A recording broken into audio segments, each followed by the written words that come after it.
ಇದು ಹುಬ್ಬಳ್ಳಿಯ ಕುಸುಗಲ್ ರಸ್ತೆ ಆಕ್ಸ್ಫರ್ಡ್ ಕಾಲೇಜಿನ ಬನಶಂಕರಿ ಗಾರ್ಡನ್.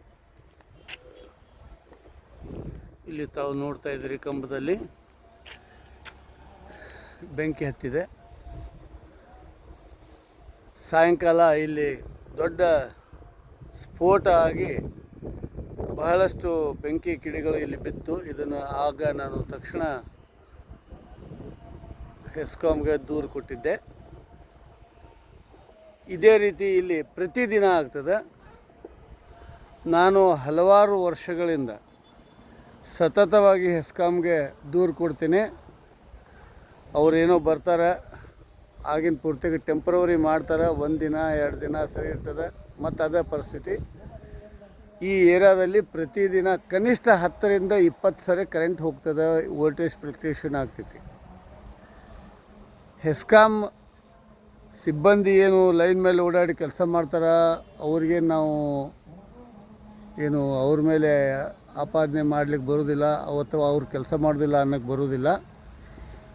ಅದಕ್ಕಿಂತ ಮೇಲಿನ ಹುದ್ದೆಗಳಲ್ಲಿ ಏನು AC ರೂಮ್ನಲ್ಲಿ ಕುಂತು ಟೆಂಡರ್ ಕೊಡೋದು, ಕಾಂಟ್ರಾಕ್ಟ್ ಕರೆಯೋದು, ಆಮೇಲೆ ಮೇಂಟೆನೆನ್ಸ್ ಮಾಡು ಎಲ್ಲ ವ್ಯವಹಾರಗಳು ಮಾಡ್ತಾರಲ್ಲ, ಅವರ ಕುತಂತ್ರದಿಂದ ಇವೆಲ್ಲ ಆಗ್ತೈತಿ ಅಂತ ಜನ ಮಾತಾಡ್ಕೊಳ್ತಾರೆ. ಯಾಕಂದ್ರೆ ಪ್ರತಿ ಮೀಟರ್ಗೆ, ಪ್ರತಿ ಕಿಲೋವ್ಯಾಟ್ಗೆ ಇಂತಿಷ್ಟು ಮೇಂಟೆನೆನ್ಸ್ ಅಂಥೇಳಿ ಹೆಸ್ಕಾಮ್ನವರು ಕರೆಂಟ್ ಬಿಲ್ ಪ್ರತಿ ಯೂನಿಟನ್ನು ಹೊರತುಪಡಿಸಿ ಪ್ರತಿ ಕಿಲೋವ್ಯಾಟಿಗೆ ಇಂತಿಷ್ಟು ದುಡ್ಡು ಅಂತ ತೊಗೋತಾರೆ. ಬಟ್ ಆ ದುಡ್ಡು ಏನಾಗ್ತೈತೆ ಅಂತ ಗೊತ್ತಿಲ್ಲ. ಗ್ರಾಹಕರಿಗೆ ಮಾತ್ರ ನರಕವೇ ಸರಿ. ನೀವು ಎಷ್ಟರ ದುಡ್ಡು ಕೊಡ್ರಿ, ಇವರು ಎಲ್ಲೇ ಕರಗಿಸ್ತಾರಂತ ಗೊತ್ತಿಲ್ಲ. ಆದರೆ ಜನರಿಗೆ ಮಾತ್ರ ಸೇವೆ ಕೊಡುವಲ್ಲಿ ಹೆಸ್ಕಾಮ್ನ ಉನ್ನತ ಮಟ್ಟದ ಅಧಿಕಾರಿಗಳು, ಅದು ಹೈ ಲೆವೆಲ್ನಲ್ಲಿರೋರು, ಈ ಎಲ್ಲ ರೊಕ್ಕ ತಿಂತಾರೋ ಏನು ಮಾಡ್ತಾರೋ ಗೊತ್ತಿಲ್ಲ. ಎಷ್ಟು ತಿಂದು ಏನು ಮಾಡ್ತೀರಿ, ಏನು ಗಳಿಸಿ ಏನು ಮಾಡ್ತೀರಿ, ನಾಳೆ ಹೋಗೋ ಮುಂದೆ ಏನೂ ತೊಗೊಂಡು ಹೋಗೋದಿಲ್ಲ. ಜನರ ಶಾಪ ಮಾತ್ರ ನಿಮ್ಮ ಜೊತೆಗೆ ಪ್ರತಿದಿನ ಇರ್ತೈತಿ. ದಯವಿಟ್ಟು ಹೆಸ್ಕಾಮ್ನ ಉನ್ನತ ಮಟ್ಟದ ಅಧಿಕಾರಿಗಳು, ಏನು MD SC ಇವರೆಲ್ಲ ಇರ್ತಿರಲ್ಲ, ನಿಮಗೇನಾದರೂ ಜನಪರ ಕಾಳಜಿ ಇದ್ದರೆ ನೀವು ತೊಗೊಳ್ಳೋ ದುಡ್ಡಿಗೆ ನಾನು ಕೆಲಸ ಮಾಡ್ತಾಯಿದ್ದೀನಪ್ಪ ಅಂಥೇಳಿ ದೇವರ ಮುಂದೆ ಹೇಳ್ಕೊಳ್ಳೋಂಗಿದ್ರೆ ದಯವಿಟ್ಟು ಈ ಸಮಸ್ಯೆಗಳನ್ನು ಪರ್ಮನೆಂಟಾಗಿ ದೂರ ಮಾಡಿರಿ.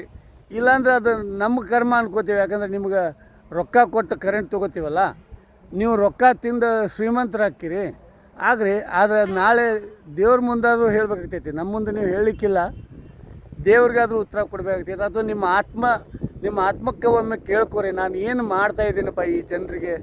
ಈ ಜನ ನನಗೆ ಸಂಬಳ, ಲಕ್ಷಗಟ್ಟಲೆ ಸಂಬಳ, AC ರೂಮು, ಕಾರು ಎಲ್ಲ ಕೊಟ್ಟು ನನಗೆ ಸೇವೆ ಮಾಡೋಕ್ಕೆ ಅವಕಾಶ ಕೊಟ್ಟಾರ. ನಾನು ಏನು ಮಾಡ್ತಾಯಿದ್ದೀನಿ ಅನ್ನೋದನ್ನು ನಿಮ್ಮ ಆತ್ಮವಿಮರ್ಶೆ ಮಾಡಿಕೊಂಡು ದಯವಿಟ್ಟು ಇವನ್ನು ಸರಿಪಡಿಸ್ತೀರಿ ಅಂಥೇಳಿ ನಾನು ತಮ್ಮಲ್ಲಿ ಸರಿಪಡಿಸ್ಬೇಕು ಅಂತ ತಮ್ಮಲ್ಲಿ ಕೇಳ್ಕೊಳ್ತೀನಿ. ಅದು ಇಲ್ಲದ್ರೆ ನಿಮ್ಮ ಹಣೆ ಬರ, ನಮ್ಮ ಹಣೆ ಬರ, ಏನೂ ಮಾಡೋಕ್ಕಾಗಲ್ಲ. ಇನ್ನು ನಾವು ಕಂಪ್ಲೇಂಟ್ ಮಾಡಿದ್ರು ಅಷ್ಟೇ, ಬಿಟ್ಟರು ಅಷ್ಟೇ, ನಿಮ್ಮ ಮುಂದೆ ನಿಂತು ಹೊಯ್ಕೊಂಡ್ರು ಅಷ್ಟೇ. ಅದು ಏನೋ ದೇವ್ರ ಇಚ್ಛೆ ಇದ್ದಂಗೆ ಆಗಲಿ.